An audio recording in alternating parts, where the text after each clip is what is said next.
ಮುಂದುವರೆದ IndiGo airlines ಅವಾಂತರ 1,000ಕ್ಕೂ ಹೆಚ್ಚು ಇಂಡಿಗೋ ವಿಮಾನ ಸ್ಥಗಿತ. ಏರ್ಪೋರ್ಟ್ಗಳಲ್ಲಿ ಪ್ರಯಾಣಿಕರ ಪರದಾಟ.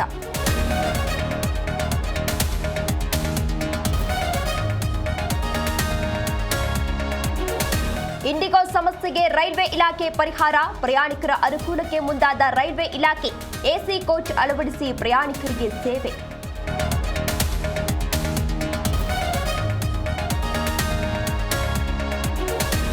ಹಾಸನ ಜಿಲ್ಲಾ ಪ್ರವಾಸ ಕೈಗೊಂಡ ಸಿಎಂ ಡಿಸಿಎಂ. ಸರ್ಕಾರದ ಸಮರ್ಪಣಾ ಸಮಾವೇಶದಲ್ಲಿ ಭಾಗಿ. ವಿವಿಧ ಕಾಮಗಾರಿಗಳ ಉದ್ಘಾಟನೆ.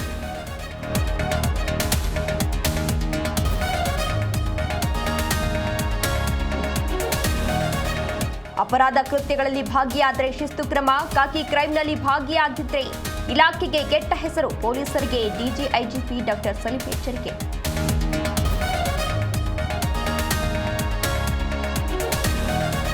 ಅಣ್ಣಿಗೇರಿಯಲ್ಲಿ ಇನ್ಸ್ಪೆಕ್ಟರ್ ಸಜೀವ ದಹನ ಪ್ರಕರಣ. ಮಾಹಿತಿ ಕಲೆ ಹಾಕಿದ್ದ ಫಾರೆನ್ಸಿಕ್ ತಂಡ. ಹುಬ್ಬಳ್ಳಿಯ ಕಿಮ್ಸ್ಗೆ ಮೃತದೇಹ ರವಾನೆ.